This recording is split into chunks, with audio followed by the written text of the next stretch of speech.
My name is Phil Yates, and I was born in Winchester, so I'm a true Wintonian. 90 years ago, I was born in 1927 and grew up here. I went to school at Nevercliff Preparatory School, which was a private school in Hatherley Road. It's now a nursery school. And then from 1938, I went to Peter Symonds School, which is now a sixth form college. But of course, it was wartime. So therefore, education during the war got rather disrupted because of bombing raids in and around London and down here in and around Southampton and Portsmouth. So therefore, by 1942, the Portsmouth Grammar School for Boys were evacuated to Winchester, which meant that they shared the school with us. We only went to school in the mornings, and they went to school in the afternoons.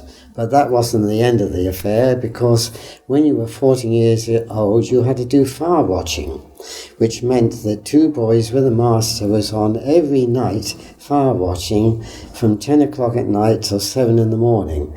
And we were on a strict rota, so therefore about every 2 or 3 weeks I was patrolling the grounds, which meant, of course, you went home tired and you had the next morning off and go back to school in the afternoons, and the lessons you missed in the morning, well, you had to catch up the best way you could.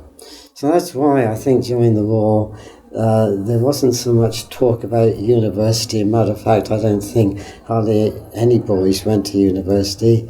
If they did, they would finish their course and then they would be called up. So what would happen to them after that, I don't know. Some of us sat for our school certificate, which is, I suppose, the equivalent today would be A-levels or O-levels. But I didn't bother, and nor did quite a number of others. So I left school without any qualifications whatsoever, although our headmaster did call us into his study, and he said, "You will never get anywhere in life without your school certificate." Well, I think 3 of us that confronted him, or he confronted us, proved him wrong, because one became a British telecom engineer, another became a cinema organist of some renown. As a matter of fact, a television program was made about him. As for me, well, I went into the legal profession and eventually became a fellow of the Institute of Legal Executives.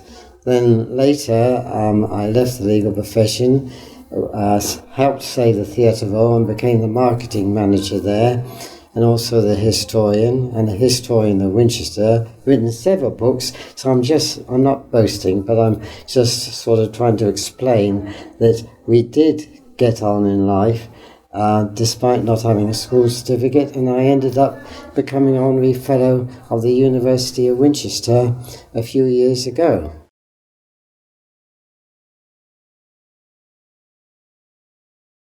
Well, my childhood was a very happy childhood, and we, especially at this time of year, of course, going down to see Father Christmas in the Santa's Grotto at Sherfin Ward, which is now Debenhams, or just across the road, the London Bazaar had train sets running around on a very large table, so I was very interested in Hornby train sets at that time.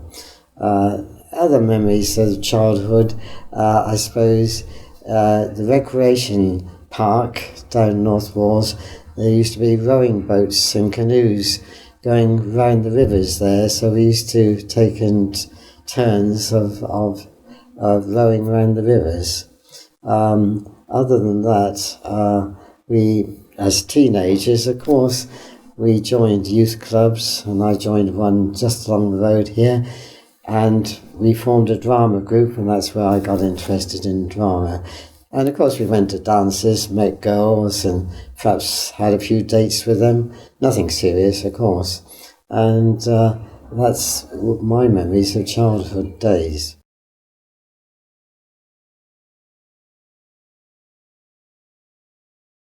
Well, the hardest job I ever had to do in my life, I suppose, was being conscripted to the coal mines as a Bevan boy. Bevan boys tend to be one of the forgotten armies of the war, but it's a long story, but quickly, the coal mining industry was in crisis during the war, beginning of the war, 1941-42. Coal miners were either being conscripted to the armed forces or they voluntarily joined the armed forces to get away from digging coal 800 feet deep under the surface. And so there was a shortage of labour. And Ernest Bevin, who was the Minister of Labour and National Service, tried to get volunteer young men to work down the pits. Well, that didn't work. So in the end, he had to compulsorily conscript young men to go and work down the pits.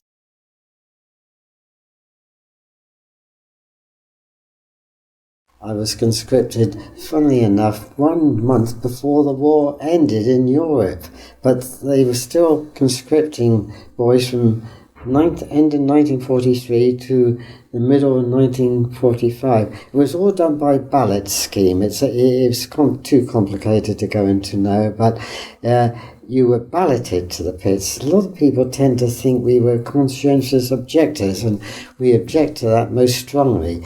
We were actually conscripted to the pits, forced to go and work down the pits instead of going into the armed forces to keep the coal mines going. Otherwise, this country would have really been in an awful mess if that was allowed, because you had to get coal to all the ships because they were run by fuel in those days.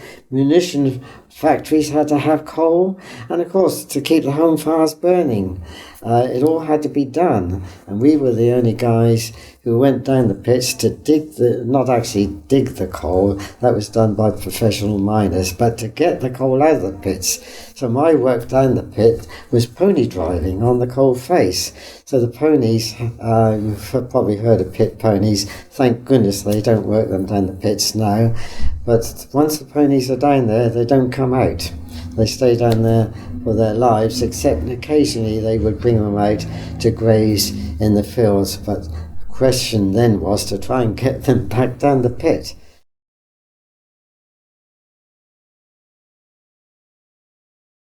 Looking back on my career, the one that I suppose gave me the most joy, not so much the legal profession, although I did enjoy my time there, but of course always being interested in drama. My joy, I suppose, was trying to save the Theatre Royal in Winchester from demolition. It was due to be demolished, and a group of us formed an action group to save it. And that was my joy in doing that, although it was difficult at the time, and also leaving the legal profession and working at the theatre on the staff as marketing manager. That was really a joy to do. And becoming a historian of the theatre, I was able to interview many famous stars that in the early days came there, getting their ideas about how to run the theatre. And in more recent years, I've interviewed stars like Judi Dench. I had a brief interview with her when she came to the theatre, and other stars like Sir John Mills, very famous actor, Kathy Staff, Nora Batty of Last of the Son of the Wine, great lady to interview. So yes, it's been a pleasure doing that sort of work.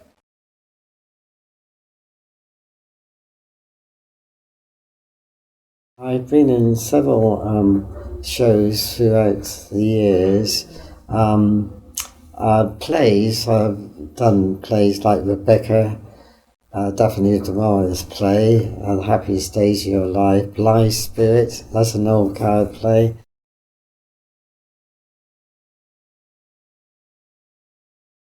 I was never a main character in plays. I was either character parts or cameo parts. And if they wanted a butler for a play, or a clergyman, or a solicitor, that's typecasting there, then they would call on me to play those parts. So in Rebecca, I was a butler.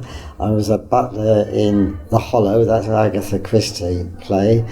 And they wanted to do a play called End of the Honeymoon, which is a farce, and the main character, guess what? A butler. So that's the only time I actually played a main part in a play as a butler.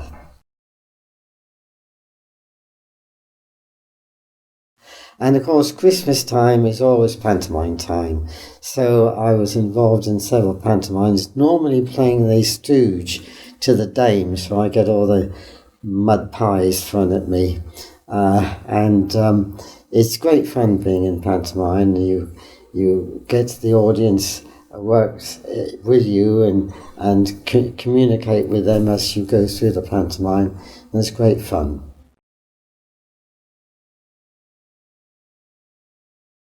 I've written quite a few books, well, 9 in all, about Winchester, my memories of Winchester, about the Theatre Royal. That was co-author Madeline, who was the marketing manager at the time. We spent 4 years researching that book called Behind the Curtain, and that's a full story of the Theatre Royal and the families that's been involved with the theatre. I've written a book about the lost cinemas of Winchester. There were 7 cinemas here at one time. I've also written about my school, preparatory school, at Nevercliff. And the last book I've written was all about pubs and breweries of Winchester. It's called Time, Gentlemen, Please. It's now in its 3rd edition and it's still on sale if anyone's interested, from Waterstones or the City Museum. Winchester, going back to about 1900, was a very beery place. We had 135 pubs here and 10 breweries, no less, 3 big breweries. And some of the breweries were much smaller, but the sites of the 3 big breweries are still visible today. So that's been great fun writing, and I got into that about 20 years ago, although I had previously written articles for different magazines and the Hampshire Chronicle. So I've always had a flair not only for drama, but for writing as well. I've enjoyed my life in that respect as hobbies, more than perhaps working professionally, dare I say.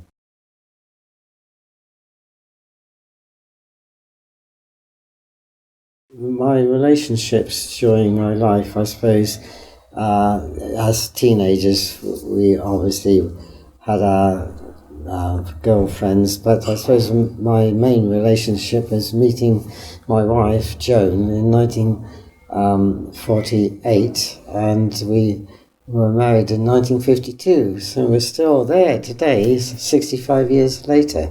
So that was my great relationship in my life, and the love of my life too.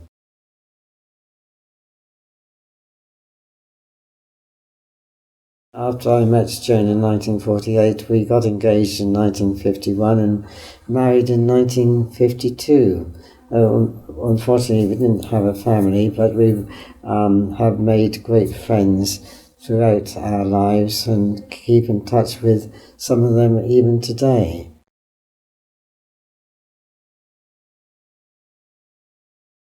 My friendships have changed, I suppose, to some extent as one grows older. I wouldn't say drop your earlier friends, but they move away and you tend to lose contact, and you meet other friends through, like the Theatre Royal, for instance, or through other associations I've been involved with, the City of Winchester Trust, which is a trust that helps to save buildings in Winchester, and also through the Bevan Boys Association, because we formed an association so we could have reunions. So we meet new friends by attending these reunions.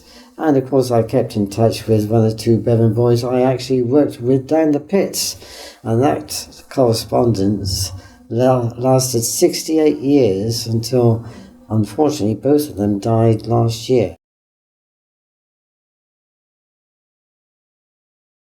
Yes, I'm looking forward to the future. Well, at my age, 90 years old, you really take day by day, quite honestly, or month by month. I'm looking forward to, I hope, another year or two on this planet, and still get involved, not so much now with theatre and other activities, but pace yourself out. That's the main thing to do at this age. Pace yourself out and don't get too committed.